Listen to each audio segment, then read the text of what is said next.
Et où est-ce qu'on en est de cette affaire d'exportation vers Saint-Pierre-et-Miquelon? Oh, c'est bien ça. Bah, si ça continue comme ça, on pourra même y ouvrir une succursale. Oh, je vous laisse, j'ai des clients. Bonjour, bonjour. Merci d'oublier ce que je viens de dire. Je peux vous proposer aujourd'hui un Volsteed.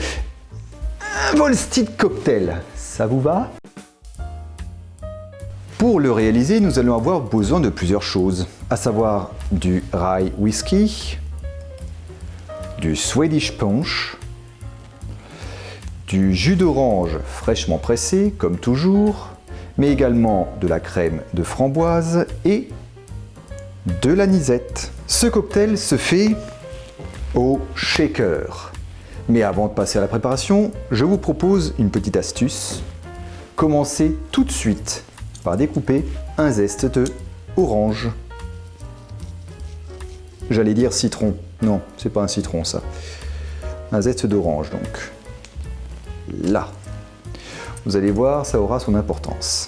Allons-y, commençons déjà par remplir le shaker à moitié de glace, comme d'habitude.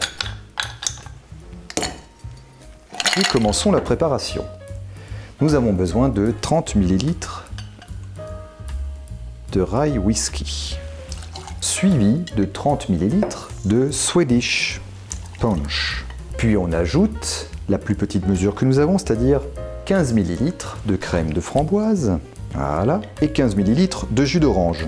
Et voilà, d'où l'importance d'avoir fait le zeste dès le départ. Faut vraiment que je pense à aiguiser ce couteau.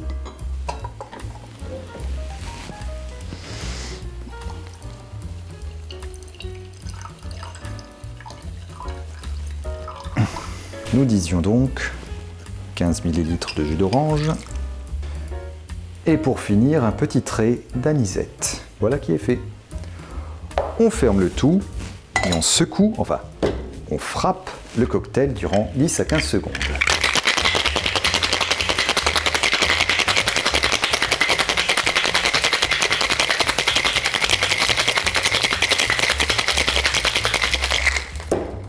Voilà, il ne reste plus qu'à verser le tout dans un verre bien frais.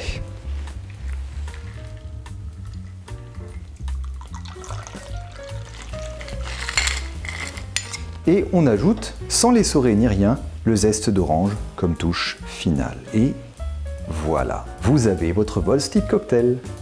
Au goût, le Volsteed cocktail fait sentir la force du rye whisky, mais le sucre du Swedish punch contrebalance cette force. La crème de framboise et le jus d'orange apportent un goût fruité qui est très appréciable et qui fait de ce cocktail une préparation alliant à merveille, pour ma part en tout cas, à merveille le mielleux, la force et le fruit. Comme vous devez le savoir, de l'autre côté de l'Atlantique, les Américains se sont mis en tête d'interdire l'alcool.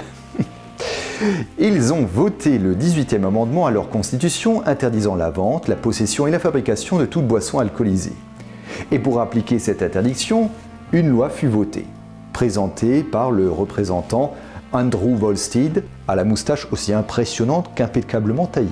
Et c'est lui qui donne son nom à la loi, le Volsteed Act. Alors question, comment le nom de celui qui a présenté la loi qui a banni l'alcool des États-Unis s'est-il retrouvé devenir celui d'un cocktail? Eh bien, on doit ça à notre incontournable écossais, Harry Mackellan, le propriétaire du Harry's New York Bar de Paris. Harry Mackellan n'a pas apprécié l'application de la prohibition aux États-Unis. Cette mesure anti-alcool a poussé des barman réputés à quitter les États-Unis. Harry Craddock s'est installé à Londres, Will Taylor et Eddie Walker se sont retrouvés à Cuba. Déjà lorsqu'il était à Londres en 1923, il a fait publier dans son ABC of Mixing Cocktail 2 pages consacrées à la prohibition américaine. Il y cite le président des États-Unis Warren Harding, le président de l'université de Yale, le président de l'université de Columbia et un des juges de la Cour suprême des États-Unis.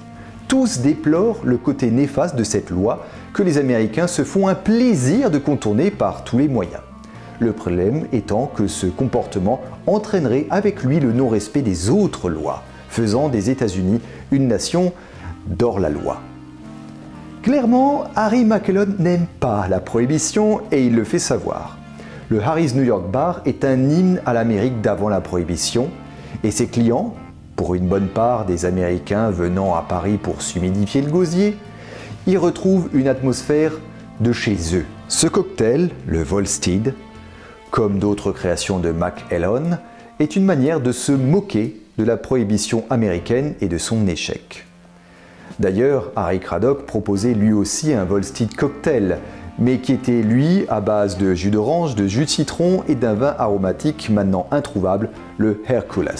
Je pense qu'on peut difficilement faire plus année folle que ce cocktail qui est un véritable pied de nez à la prohibition aux États-Unis. Dans tous les cas, j'espère que ce cocktail vous a plu. Si c'est le cas, il ne vous reste plus qu'à aimer la vidéo, à la commenter, à la partager et à vous abonner. Et encore une fois, allez-y tranquillement, dégustez votre cocktail avec modération. En tout cas, moi, je vais maintenant retourner au travail, mais je vous donne rendez-vous pour un prochain cocktail des années folles.